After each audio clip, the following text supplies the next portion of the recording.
to go.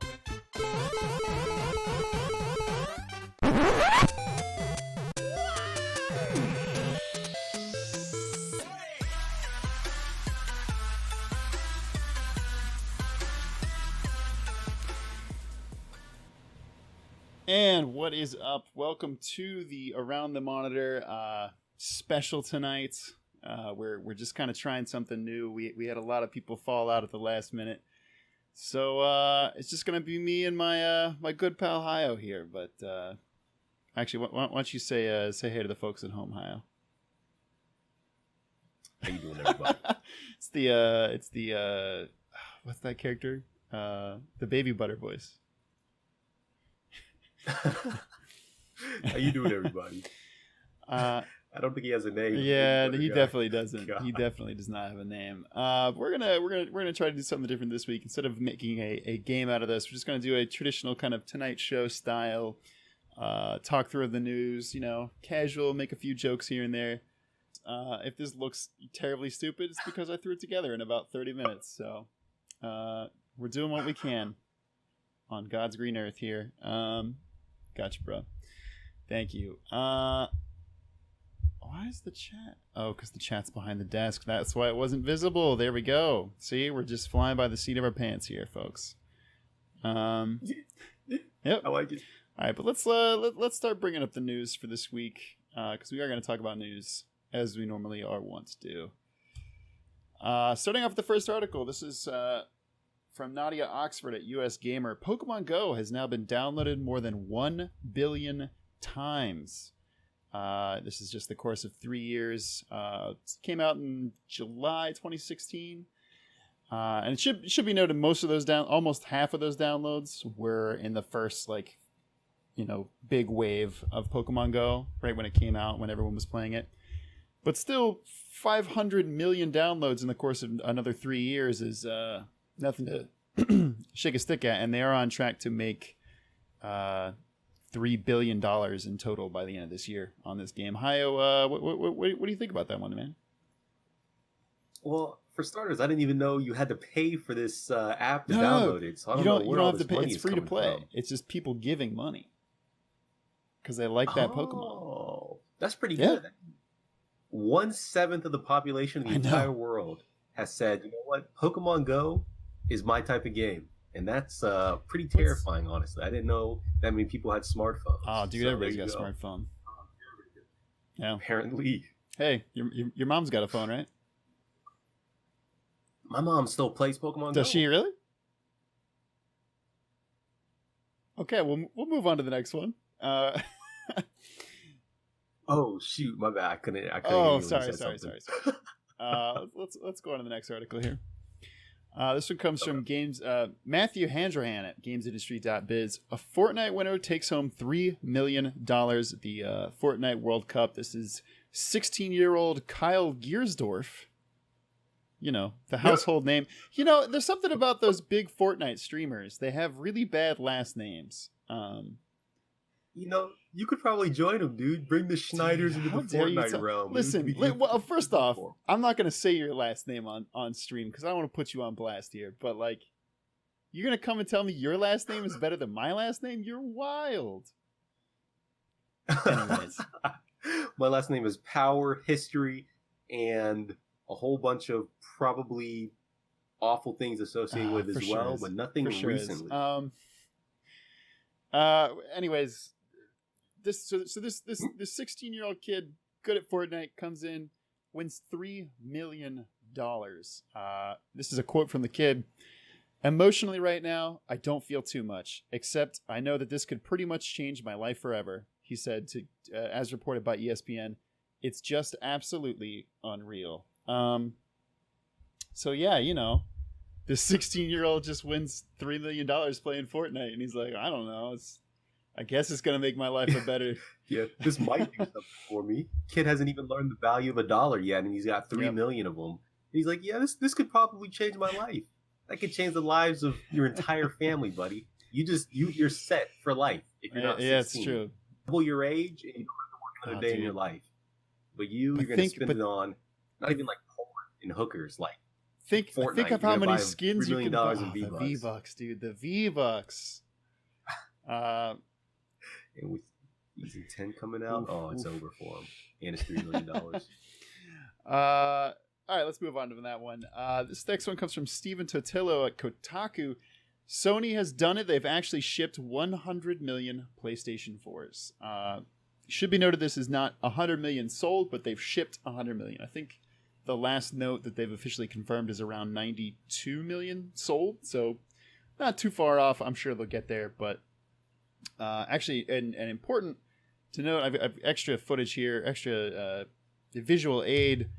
This is a chart made on the cumulative global console shipments for the first 72 months out of launch, and as you can see here, PS4 right now outpacing both the Wii and the PlayStation 2, but really not until more recently, probably with the most recent price drop would be my guess, is why there's a bit of a spike. But it's definitely on a great track, although it probably only has about one more year before the new consoles come out. Most important, or most interesting, I think, from this is the Switch is also on the same track. The purple line on this chart here, you can see it's pretty much neck and neck with the blue of the PlayStation 4. So definitely going to be interesting to see the lifetime sales of the Switch. Such a good console. Khayl, anything to add to that one? No, I could only make a guess as to they must have put Pokemon Go on both these systems because as one reaches 1 billion, the other ones start to pick up a few more sales as well. That's no coincidence in my book. Definitely, Pokemon Go on Switch. Check it out.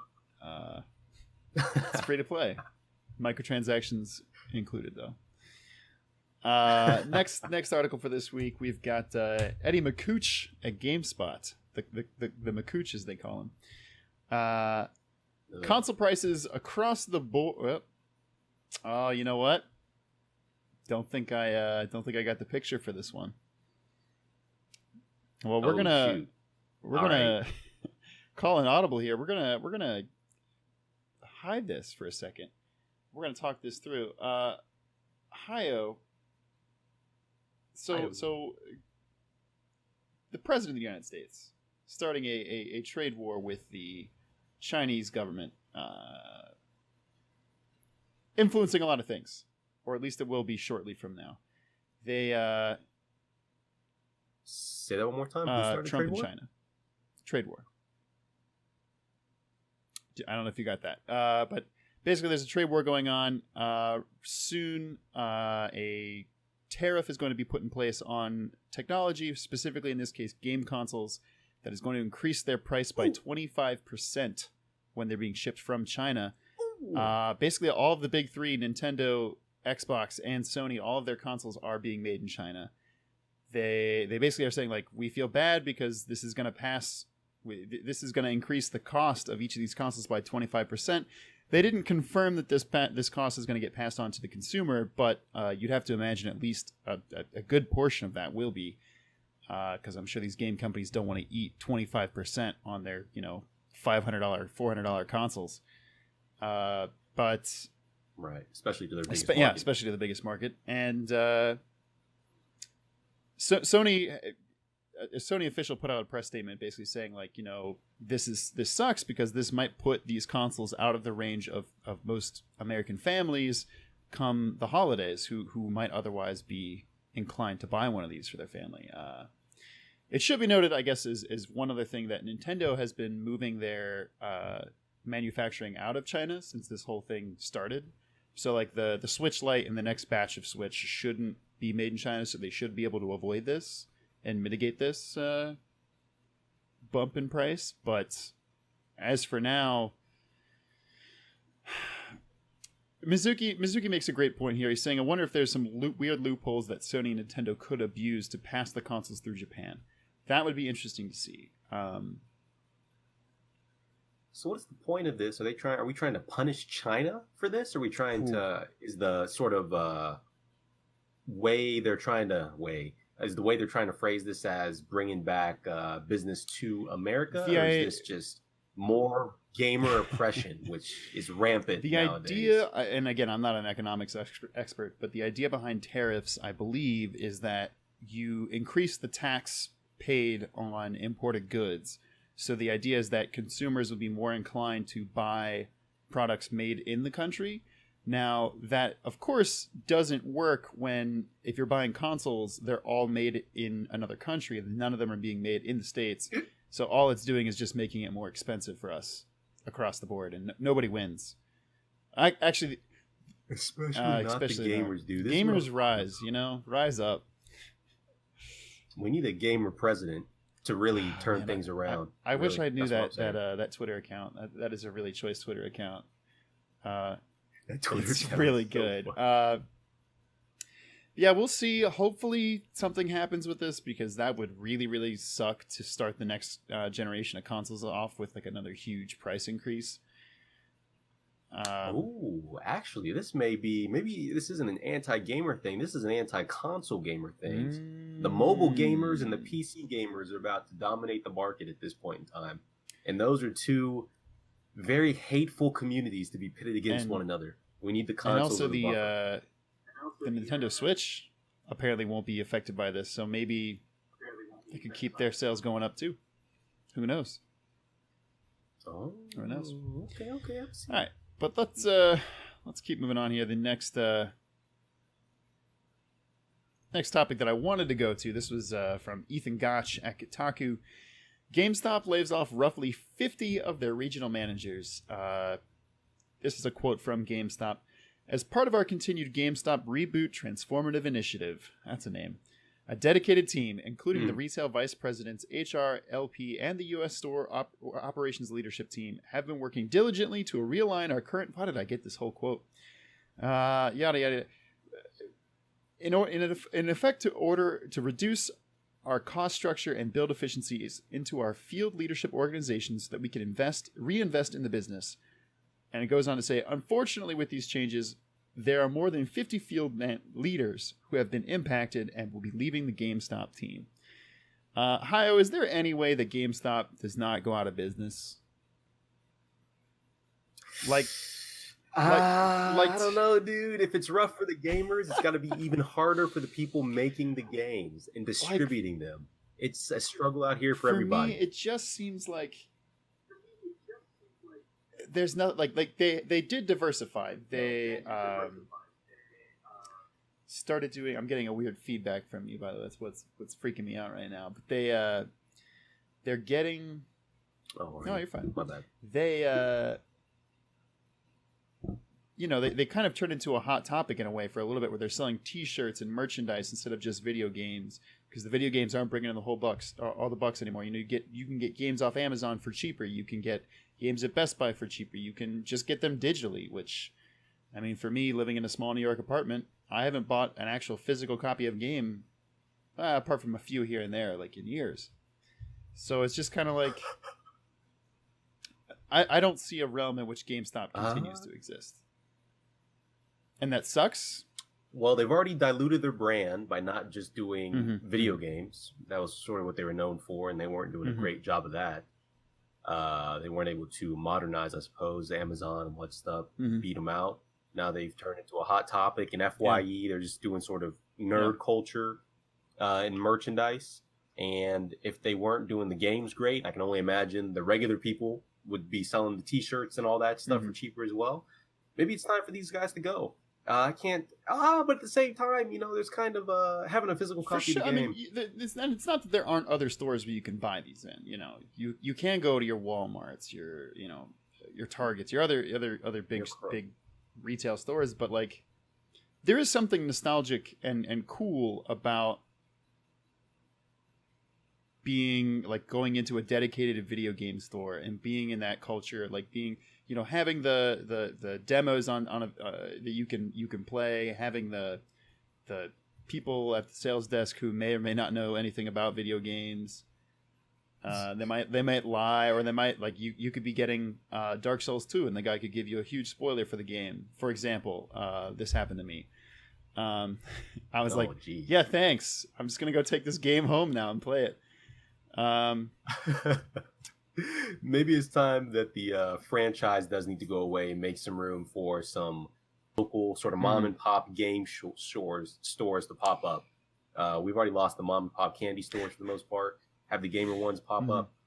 You can just get your local place. You can come play some games, buy some games that you maybe don't see, talk with some people who are some real gamers. That's what it's about. Something you just can't do on a national scale type of thing. That might be kind of cool. Mizuki in the chat says, my brother-in-law stopped into a GameStop to buy Fire Emblem on Sunday, and there were none in stock. This is part of why GameStop is doomed. Yeah, that's wild. I don't know why they wouldn't have ample copies of what is one of the hottest games to buy right now. Because they're running out of money. They got to fire people just to stay afloat. They fired 50 regional managers so they could buy more copies of Fire Emblem. No, it wasn't enough. They got to fire more. Yeah, I think that's kind of all there is to say on that one. This next one is what I'm going to call the required reading of the week. This is an absolutely wild article. I think it's some really great reporting from Cecilia D'Anastasio at Kotaku. Over 25 people got scammed into working at a non-existent video game company. I'm going to kind of read the first few paragraphs here. I know it's a lot to read, but I think it's extremely interesting. Brooke Holden had all but given up on breaking into the video games business. She had gone to university in the United Kingdom to study game development, but realized partway through her degree that she hated coding.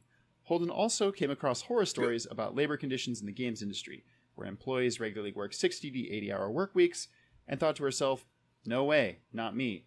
But 1 year into a job as an office manager, and Holden, at 26, was still dreaming about getting into games, maybe applying for some sort of team management position. See, there you go. You're working, you hate coding, but there are other things you can do in video games. According to her, quote, then one day she saw saw an ad on a subreddit saying, professionally inexperienced but passionate team manager looking for a hobby project to help support and manage. Sorry, this is her. She posted it to a subreddit for assembling game dev teams. It was just a lark, but half a dozen replies accumulated under the post, but one in particular stood out, from an account with an active Reddit history on development recruitment boards. The poster's name was Kova, and he told Holden that his small team of 3 developers had recently ballooned into a 48-member operation that needed a manager, quote, on everyone's ass. Holden was exhilarated, and on June 22nd, 2019, she signed a contract with Kova's company, Drakore Studios, accepting the position of a junior production manager at $13 per hour. There was just one problem. Drakore Studios didn't actually exist. Over the course of a month and a half, Kova, whose real name is Rana Mahal, convinced at least 25 people to join a game studio that was not a registered company. Quote, people should not have gotten to game dev stuff with me, Mahal told Kotaku via Discord voice call. We didn't maliciously intend for this to happen. Do a piece warning other devs about things that can happen. I made some mistakes. Which is just the most wild, sorry, it's not my fault thing to say. And if you go into the rest of the story, which details more about how this happened, it very much is this man's fault. Totally screwed these people over, and in my opinion, knew he was doing it. Just basically for months was promising over 25 people paychecks. And just never get, and they worked probably 60 hours a week for a month to work on a game that it's nothing. So I'm wondering what type of work was being done that not only did they work on nothing, they have nothing to show for it. They do technically have something to show for it. It's just that the real story behind it was basically there was two guys who were working on a game for a long time. And they gotten some traction, but they didn't really have a budget to, work full time on it and to hire more people and to promote it. And I think it was early access on Steam, and there was one streamer they said who did play it for a bit, who had 25 million viewers. So it did get some traction, and I think it has mostly positive reviews on the game. But basically, this guy was hey, I'm gonna come in and put big money behind it, and we're gonna get this up and going. And then he just completely lied because he didn't have money at all. Yeah, that's pretty much par for the course for the video games industry. Just scumbaggery, no wages, Pretty long much. hours, and just in the very end, you're like, oh, holy shit. I was literally doing nothing Pretty that entire much. time. It's a waste of my time. It's kind of unbelievable. But definitely, please check this out, because this article is really, really good. And it comes in it from a lot of different angles. You have the two people who originally started the game who were super excited to get this guy to come in. He's like, I'm a huge investor. I'm going to start you off with $25,000. I'm going to get you a big team. I'm going to start pitching you to like bigger companies. At one point, he told them like, oh, Epic is super interested. They want to pick up this game. And then like Kotaku contacted Epic Games and they're like, no, this guy never spoke to us. So like, it's just, the rabbit hole is deep on this one. And this guy, Rana Mahal, is like, his response, like the fact that he gave them comments for this article is wild, because then on top of that, his comments are so tone deaf. And like, he's like, I don't know why they trusted me. I told them they shouldn't have trusted me. And it's like, no, you didn't. You were like, hey, we've got money. Like, it's coming. And he's like, I never promised them money. And I'm like, then why the fuck did they work for you for a month, dude? Like, expecting that.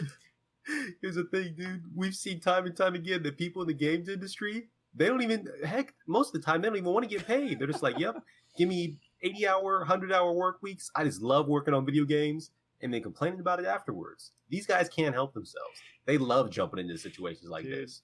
The guy might have even said, yeah, this is a fucking bad idea. And they were like, video games? I work on video games. You know, they can't help themselves. Man. Like sheep. It's stupider. I regret every time that I have you on to talk about video games. What are these guys doing? It keeps happening. It sure does. All right, let's move on from this one. Definitely check out the article, though. This one comes from Imran Khan at Game Informer. Crash Team Racing update is going to add microtransactions. This has got the kind of fan base for this game, which is significant. It's actually one of the highest selling games of I think the last 2 months. But they did a Grand Prix last month, basically adding some new content, creating kind of a online leaderboard structure for the game. So it got like more people interested and more people playing. And then they just announced, hey, this next month for August, we've got another one coming. Here's a new character. Here's some new skins, new tracks, yada, yada. Basically, the way this game works, though, you can get this in-game currency, the Wumpa Fruit from Crash, other Crash games, and that lets you unlock the, skins, tracks, characters, all that stuff, all the unlockables in the game. Basically, now they're allowing a feature for you to pay real-world money to get more Wumpa Fruit to unlock stuff faster. It's not clear to me from the article if the game is also making it harder to get Wumpa Fruit or if the new stuff is more expensive than normal. It seems to me like this is just letting people, if they wanted to unlock the stuff faster, by giving, $5 extra. Not to say that that's not somewhat shady, but it is what it is. Still sort of. People aren't really in the business for microtransactions. Those are not a hot...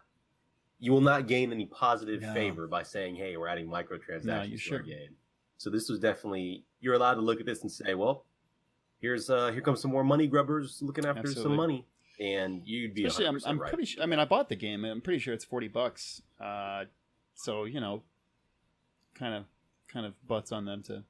Give us another 20 in microtransactions. That's true. You owe us. That's true. We made the game cheap. Pay us back, bitch. GD. Okay. I guess I sort of respect that.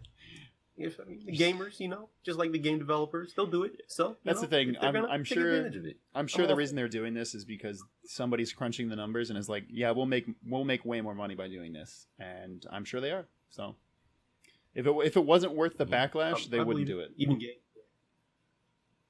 Correct. But I don't think it's possible to lose money with microtransactions. No. You've literally one person do it, and you're like, oh, money made. Let's move on from this one. Next one comes from Khayl Adam at Twinfinite. The Fire Emblem voice actor in the new Fire Emblem Three Houses is replaced amid sexual assault allegations. Kind of interesting. I was personally shocked by this because it's the voice actor for the male protagonist in the game, who I'm currently playing as. And basically, the game, it's weird. I was actually talking about this with 8-Ball the other day. Basically, the voice acting for the main character doesn't make sense because they give the character lines that are voiced, but really only like just a little bit. Like in combat, there's voice. Like if you level up, your character will be like, "I've still got farther to go," or like when you attack somebody, like he might like ah. But in every other character in the game is fully voice acted. Like everything they do is, with like maybe 1 or 2% exception, is voice acted. Your main character, they constantly, it's just text bubble. But then they have some things that they say, which is what bothers the heck out of me. I'm like, either have this character speak or just give him nothing. Because by giving them some, like they give them the tiniest bit of a personality, and it doesn't make sense to me. Anyways, that's not what this story is about. Nintendo has said that Chris Neosi, the voice actor for the male version of the main protagonist, Byleth in Fire Emblem Three Houses, will have his voice work replaced amid allegations which include sexual assault and misconduct. Neosi admitted to treating people in his life, quote, horribly, and that he had abused friends over the course of his career. In a series of apologies, the actor posted on his personal Tumblr account this week. It is kind of wild because now with not Yakuza, the what's the Yakuza spin-off game? Judgment or Judge Eyes. This is not the first time we've seen this happen. They had the Japanese voice actor in one of the games, or for the most recent game, was caught with cocaine in Japan, which drug law in Japan is like wild. Like if you get caught with anything, you're like scum of the earth. Like people hate you. And this guy got caught with cocaine, and so Yakuza they pulled the game from store shelves so they could repatch in a different voice actor for this guy, which is absolutely wild. Here's Nintendo doing the same thing again.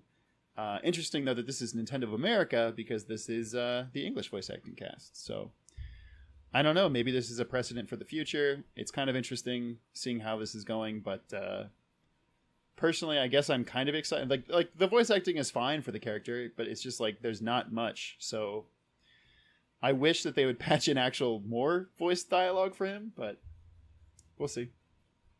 Hey, maybe this sexual assault will be a net positive for the Fire Emblem American community. Then they get more voice. Maybe he was just going and petting too many people.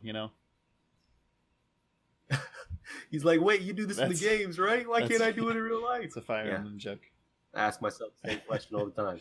So I sympathize with him. That's a joke. I don't. All right. And moving on to one of the last articles of the day, Mario Tennis Aces is temporarily free in a new game trials program. Should be noted this is only in Europe. I wish that this was in the States because it sounds like a great idea. Basically, Nintendo is rolling out a new game trials program for if you're a Nintendo Switch Online service person, which costs $20 a year, so whatever. Effectively, for 6 days from August the 7th through the 13th, you can download and play Mario Tennis Aces for free. And during this time, it's also 30% off online. So if you like it, at the end of the day, end of the week, just say, okay, well, I liked it enough. I want to keep playing it. I'm going to pay $40 instead of $60 to get the game. I think this is a great idea. I hope that they find success with this and they keep doing it with a bunch of more games, because I would love to pick up trying to think about it, Super Mario Maker. For me, I'm like, I'm not crazy in love with the idea of that, but if they dropped it to $40, maybe in the spring when there's nothing going on, no big games. Well, that's not true. There's going to be a lot of games in the spring, but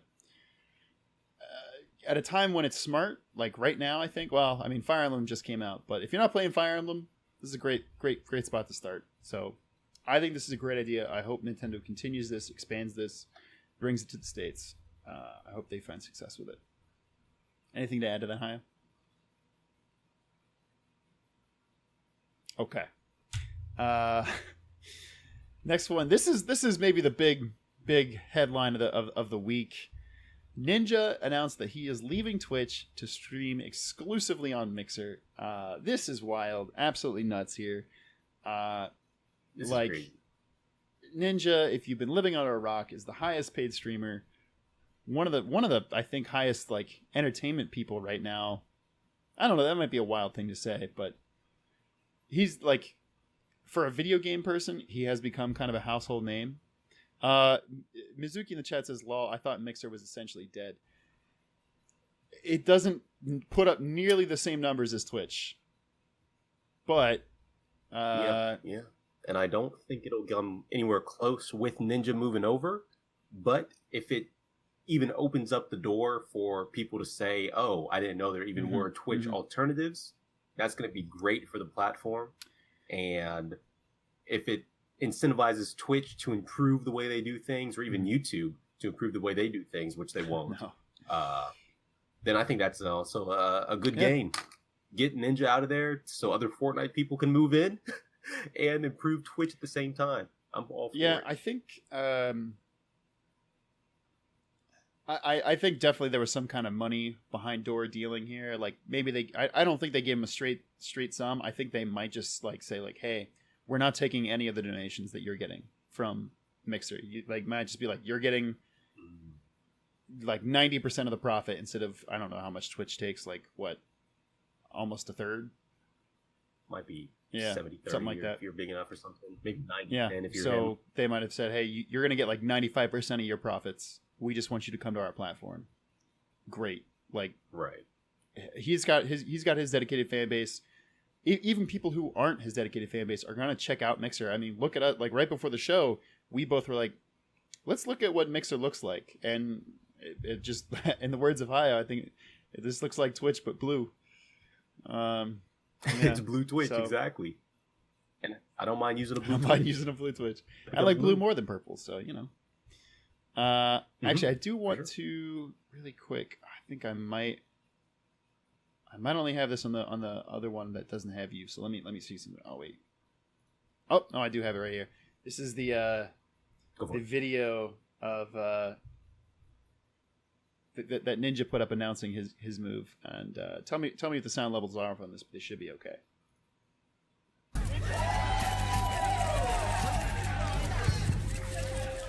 I know this may come as a shock to many of you, but as of today, I will be streaming exclusively on Mixer. I know, it's exciting. And I just want to take a quick cut from there into I think here. Ninja. Yes. Hey, thank you. I was wondering, I don't know who this is supposed to be for the future of your hair. You never know.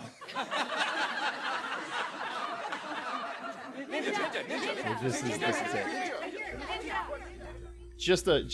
Just a fridge full of Red Bull. Wow. I mean, that was one of the best questions I've ever been asked. Wow. And I think we're done with that. But this was a funny little thing he put up. I think it, I got a chuckle from it. The fuck is this? I definitely thought it was humorous. Made me think that his move over was just a joke. I had to look at my calendar, make sure it wasn't 4-1 as opposed to 8-1. But yeah, definitely funny. It's just him asking himself a bunch of questions, mostly humorous questions, superficial ones. Yeah. It's like, is this going to affect your KDA at all? And he's like, no, I don't think it's going to affect my KDA. Yeah, exactly. What's this mean for your hair in the future? You know, who knows? Yeah. Anything could happen, that sort of thing. A very funny, humorous sort of thing. I kind of thought he was kind of cringy if you saw him in person or doing live action skits or whatnot, because of the whole like New York Times thing and whatnot. But this was cool. It was cool. It was fun. He kept it in the gamer realm. You know, did his own thing, had his product placement in there, and he's going to Mixer. I'm sure his numbers are going to get hurt a little bit, but I'm low-key excited to see what happens myself. Let's talk about the true winners of this one. The small-time streamers on Mixer. Are you kidding me? Like, 1 million new people are going to come to this platform now. Just to look at it. Oh, yeah. Really? And I don't know why we're not streaming on Mixer right now. Probably because our dedicated fan base of anywhere between 2 and 5 viewers doesn't even know Mixer exists. Well, now they do. Ninja's there. So that. But he hasn't streamed yet. He streams tomorrow. Next week we'll start streaming on Mixer. Get oodles and oodles of fucking viewers. Stuff's wild, man. But exciting. I'm excited to see how this plays out. Either way. Let's move on from there, though. Next one. Actually, no. Yeah, this is the final topic of the week. This is a memes into dreams topic. There is a new Garfield kart racing game coming out. Fun fact: apparently there was a earlier Garfield kart. It's hard to say kart without saying Mario. That's how much I associate the two. Garfield kart. The sequel now is called Garfield Kart. I think it's supposed to be Furious Racing instead of Furious Racing. I guess they couldn't get away with saying the Fast and the Furious without a lawsuit, maybe. But I don't know. The game doesn't look great. It looks like what you'd expect. I think there was something in the press release that was like, let me find it here. This is hilarious. Okay, so it is once again a kart racing game only starring Garfield, Odie, and John, and 5 other characters. It has 16 tracks that are inspired by the world of Garfield. You know, the world of Garfield, the expanded universe of Garfield. To be fair, Garfield's expanded universe is Nightbot. Oh no, Nightbot. dude. Keeps fucking happening. I thought we solved this, Kaiser. He's fucking dead. I gotta fix my Nightbot. That's fine though. I despise that particular subreddit. So Nightbot, he gets. There's another great part of the quote saying, "Are you lazy like Garfield? Take shortcuts to overtake the other racers with the spring." You know.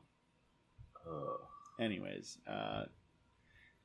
Khayl, what are you going to be picking up Garfield Kart Furious Racing? You know, as soon as who made Garfield? Jim Sterling, something like that. I have no this idea. dude is like the most money grubbing of the money grubbiest there is. When he comes, gives me a free copy, and then also says, "Hey, here's also like $1 million for just being a bitch my entire career." Then I'll play this game. But until that happens, he's not getting any more of my money. Fair. All right. Well, I think that's gonna do it for today. But I don't know. This is like a fun little experiment. I it definitely could use some more fleshing out. Things. No. The ideal plan is to have like basically like Tonight Show setup where we have like Khayl with the band. Cut over to him, maybe have him have like a soundboard where he can play a little tune. If I make a bad joke, something like that. But I'd be playing tunes the entire episode. Just start playing that Wii Shop theme, on repeat. But I don't know, this is a little fun little thing we tried instead of doing a normal episode because we just didn't have the people to do it. So I hope it was enjoyed by some. But until next time, I guess we're just going to sign it off now. Khayl, anything else to add? No, I'm good. Let's not do any shout outs. That'd be disrespectful to our fallen brothers. I'm good with just calling it there. Well, we'll be back same time next week. Have no idea if it's going to be the same kind of show. Could be back to normal. Could be more of this. We'll see who's available. What's the news, and you'll see us there again. Twitch.tv/KingKaiser every Thursday night at 7:30 p.m. Eastern Time on YouTube and iTunes the following day. But until next time, this has been Around the Monitor.